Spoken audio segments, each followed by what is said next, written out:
You ever think you'd end up talking so much about terrorism as a cute gay guy? Actually, yes. I think I manifested it. Today we are talking with Yemeni activist Luai Ahmed, and he's a cute gay guy like me who hates terrorism. He's a part of the collective builders of the Middle East. Luai, we're going to talk all about Yemen and about the Houthis and about your experience as a gay guy growing up in the Middle East. How are you doing? I'm doing fine. It's such an honor to speak to you. I've been watching your videos for the past, I don't know how long, and it's just crazy to be talking to you right now. You've been an Oh, inspiration to me. thank you.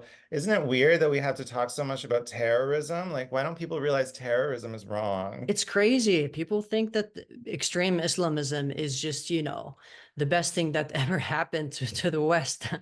We're gonna get into that, but I Yeah. mean, it's so sad, and I feel like my role also as a writer and activist and presenter is to talk about these issues and talk about the things that I care about the most. Because I don't want to be here, honestly. I don't want to be in Europe. I want to be in my home country. I want to be able to be gay and be myself in the Middle East, in Yemen, but I'm unable to do that. So This is why I created this, why I'm doing these interviews, because I want people to learn about these topics in a way that's palatable with guys who care about human rights and care about democracy.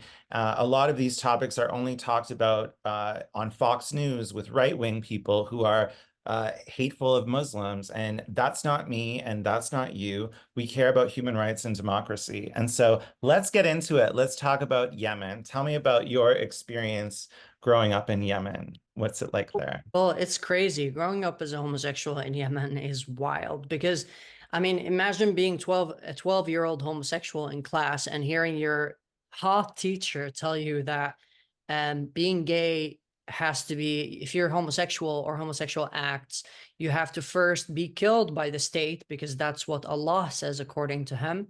And then after that, you're going to go to hell. So I remember that moment, that exact moment as a 12-year-old where, I didn't even know that I was gay or homosexual. I just knew that I was different and I liked men. But when my realization of being gay, and it was through my teacher telling me that I had to get killed.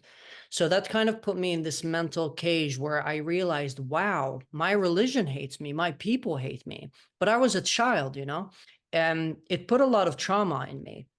But then I grew up and I had to hide myself. I had many people kept asking me whenever someone, as a gay man growing up in the West, a lot of people would tell you, why do you talk like a girl? Why are you feminine? But to me, whenever that happened, and it happened all the time in Yemen, the question, why do you talk like a girl, was never heard as, why do you talk like a girl? It was more like, why do you want to get killed? So every single time my classmate or like the neighbor told me, why do you talk like a girl? I would literally freeze and I would not know what to answer because what do you say to that? Right. It's literally like, why do you want the death penalty? Hmm. And I grew up in a society where the word gay was like the biggest insult ever besides Zionist and Jew Right. and black as well, because not black, but like in Yemen we don't say black people, we say abid, which means slaves. Right. I've heard this before.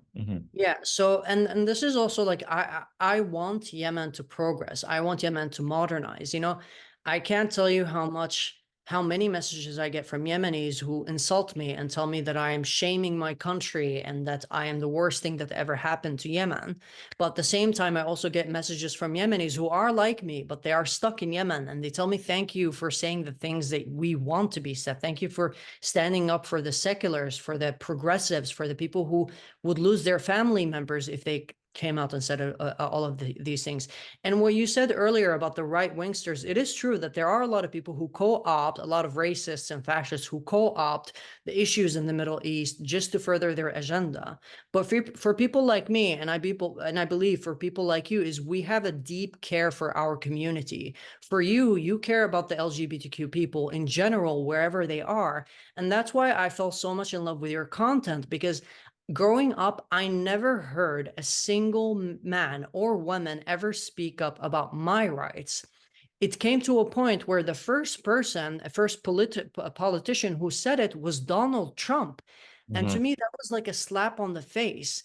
why weren't the left, why weren't the liberals talking about the fact that Afghanistan and Yemen and all of these countries are killing gay people? We're literally letting the right and the people who we assume hate us, and they're co-opting our struggle to use that against us. And I speak up about it because I don't know any other Yemeni gay guy who's out and talking about these issues. But most of the Yemeni gay guys that I know slide into my DMs and they tell me thank you. So I do believe that I have this urge to speak about these issues and kind of educate as well, because many people don't know what radical Islamism is. They don't know that it is something that affects us. Like the biggest victims of Islamic extremism are not white women or white men. It is us. It is the Muslims. It is the people who grow up in these societies.